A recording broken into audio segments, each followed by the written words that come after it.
निकल परमात्मा। हे परमात्मा, अरहंत अवस्था में अब ज्यादा वास मत करो। ये शरीर बंधन है, परतंत्रता है आत्मा को। ये कर्म बंधन है, आत्मा को दुखदाई है। आप सकल परमात्मा थे, रहो सकल परमात्मा, लेकिन वे कर्म कहते हैं। आप सकल परमात्मा कहलाते थे हम लोगों की वजह से। आप सकल परमात्मा कहलाते थे हम लोगों के वजह से। ये कर्म बता रहे हैं, शरीर बता रहा है, क्योंकि शरीर को कल कहा है। सुन रहे हो आप लोग? और शब्दों का मीनिंग पकड़ने का कोशिश कर रहे हैं। जरा ध्यान दो, कल का मतलब क्या? हाँ, शरीर। दूसरा भी अर्थ कोई है ना? हाँ, जो बीत गया है और जो आने वाला है वो क्या? कल। हाँ हाँ, नदी कल कल बहती है, नदी कल कल बहती है, कल बह चुकी है, आने वाले कल में भी बहने वाली है। नदी वही जो सूखती नहीं है, नदी वही जो कभी सूखती नहीं है। और यदि नदी होकर सूख जाए तो उसको ये नहीं कह सकते कल कल कल बह रही थी, आने वाले कल के दिन भी कल कल बहने वाली है, ये नहीं कहलाएगी। नदी कल कल नहीं कर रही है। जो कल कल सदा करती है उसी का नाम नदी है। जो सदा कल कल जिसमें से आवाज निकले, उस आवाज को कल कल कल कल कल कल कल कल कहते हैं। नर्मदा नदी में देखिए आप, वो पत्थर वाली नदी है, मिट्टी बहुत कम है, रेत भी कम है। और रेत है भी तो बहुत दूर से आकर के कहीं बहुत एक जगह इकट्ठी हो गई हो, वहाँ इकट्ठी मिल सकती है। नर्मदा नदी में पत्थर ही पत्थर ज़्यादा हैं, इसलिए आवाज़ नर्मदा नदी की सदा कल कल कल कल बहती हुई 12 महीने आवाज़ आती है। नर्मदा नदी कभी एमपी में सूखी हुई देखा है क्या? हाँ, नर्मदा नदी को सूखी नदी के रूप में कभी आपके जन्म लेने के बाद कभी देखा है क्या? देखा नहीं है तो सुना है क्या? नहीं सुना, नहीं देखा। असली नदी तो बड़ी नदी ही असली नदी होती, बाकी नदी को नदी तो उपचार से कहा है। सूख भी जाए तो नदी, और जो सूख जाती है वह छोटी हुआ करती है, और जो सूखती नहीं वह बड़ी हुआ करती है। नदी की परिभाषा कल भी कल कल कर रही थी, आने वाले कल के दिन भी कल कल करती रहेगी निश्चित। और आज भी कल कल आवाज सुनाई दे रही है। आज में कल कल आवाज निकल रही है, इसलिए नदी का नाम क्या पड़ा? नदी, जो सूखती नहीं है, सदा बहती है, प्रवाहित रहती है, और जाकर के कहाँ मिलती है? समुद्र में जाकर के ढलती है और समुद्र में मिल जाती है। हम इससे शिक्षा लेते हैं। क्या लेते हैं? कल कल कल कल कल कल बहने वाली जो आवाज है अपने आत्मा के भीतर से सदा आ जाए। और ये आवाज आएगी आत्मरूपी नदी में धर्म रूपी जल। कैसा धर्म? रत्नत्रय धर्म। रत्नत्रय धर्म एक बार जीवन में आने के बाद उसको बीच बीच में सूखते रहना चाहिए क्या? नहीं है ना। हमने कल कहा था प्रवचन में, आना हो तो वहां आओ जहां से जाना नहीं होता, और पार्श्वनाथ की तरह जाना हो तो वहां जाओ जहां से आना नहीं होता। भगवान पार्श्वनाथ बनना हो तो भगवान पार्श्वनाथ ने जो किया वो आपको भी करना है कि नहीं करना है? और वैसे ही होने के लिए, उनके समान वैसे ही बनने के लिए और उस रूप ढलने के लिए हमको नदी बनना पड़ेगा क्या? नहीं। धर्म की गंगा को अपने आत्मरूपी दो तटों के बीच में से रत्नत्रय धर्म को प्रवाहित करना पड़ेगा क्या? नहीं। क्या ऐसा ही पार्श्वनाथ बन जाओगे? जिसके पास सम्यक दर्शन, सम्यक ज्ञान, सम्यक चारित्र नहीं होता, वो सूखने वाली नदी है, सूखी हुई ही रहती है। और इसलिए उसको नदी मत कहो, उसको नाला कहो। नदी भी मत कहो, न छोटी नदी कहो न बड़ी नदी, नाला कहो। कैसी नाला?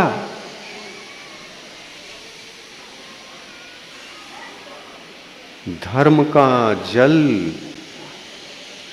इतिहास में अपने आत्मरूपी इस गड्ढे से, लंबा गड्ढा, नदी भी गड्ढा है क्या? नहीं।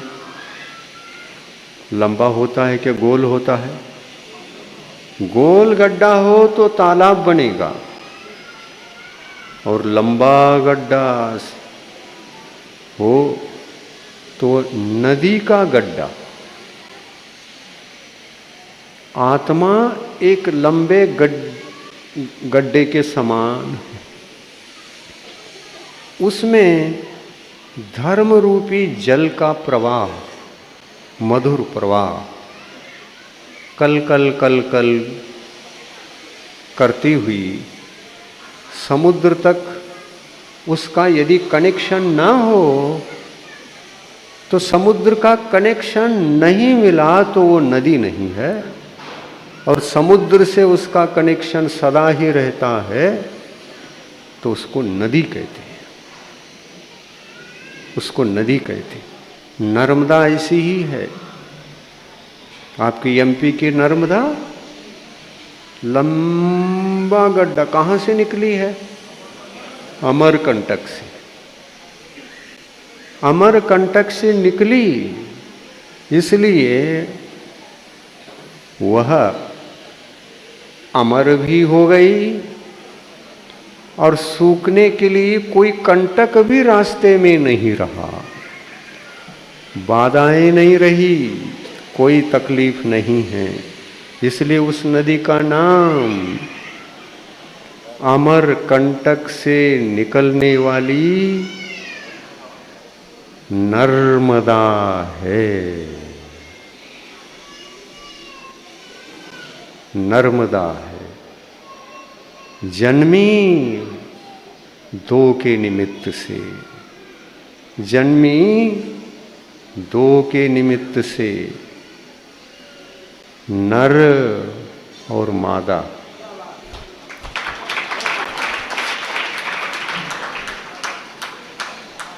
नर और मादा ये दोनों तट हैं, ये दोनों तट हैं।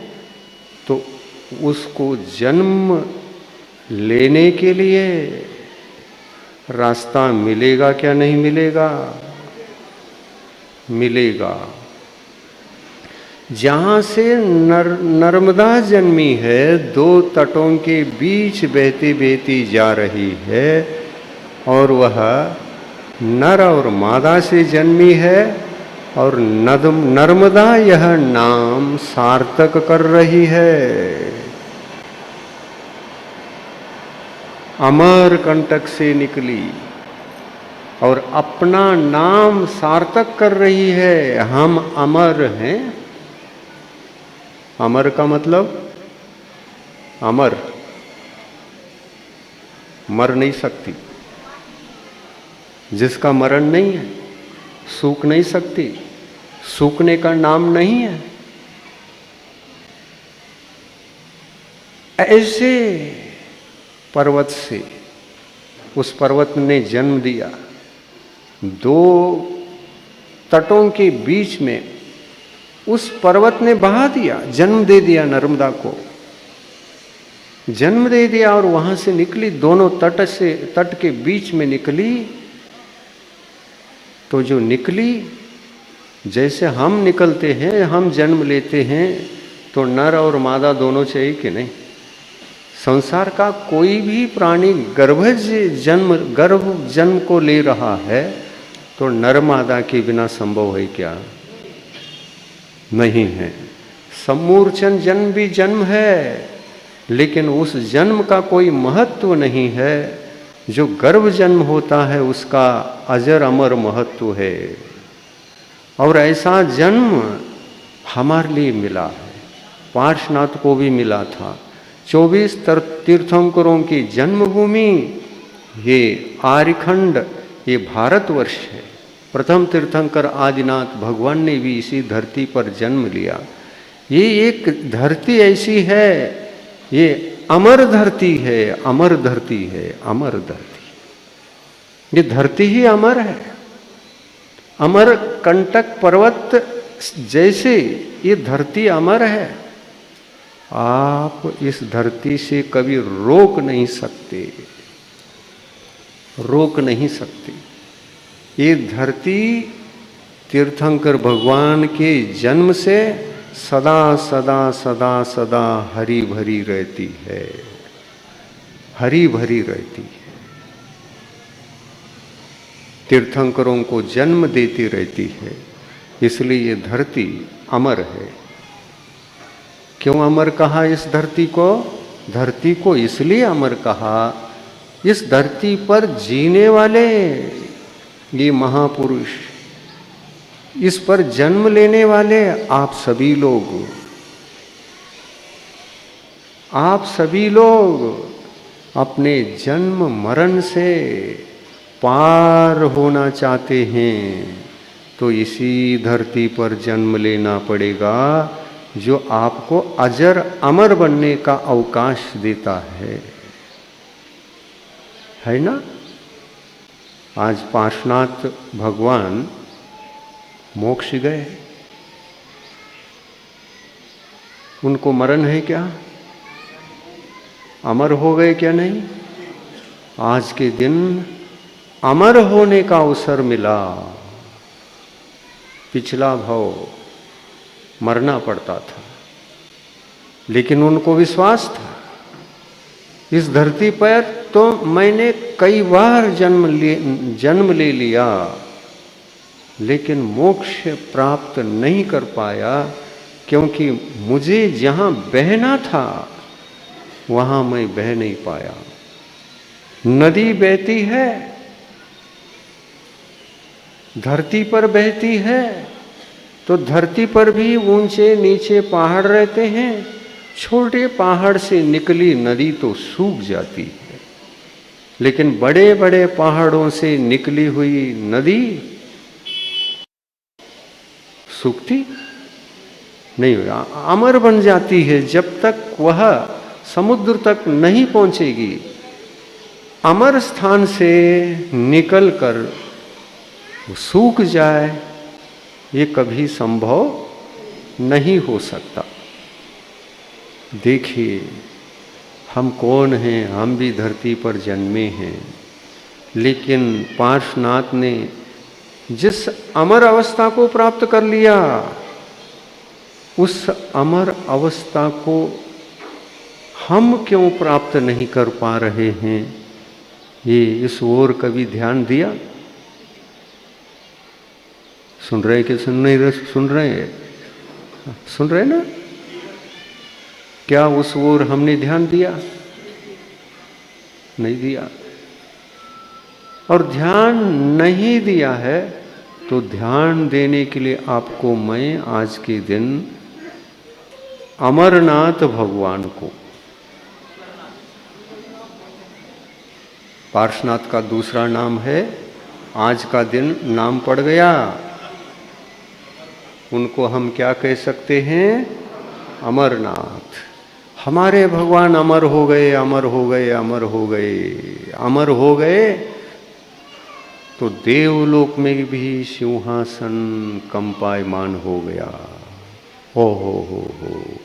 अभी तक तो उनकी आत्मा जन्म मरण भी करती थी और जन्म भी लेता था।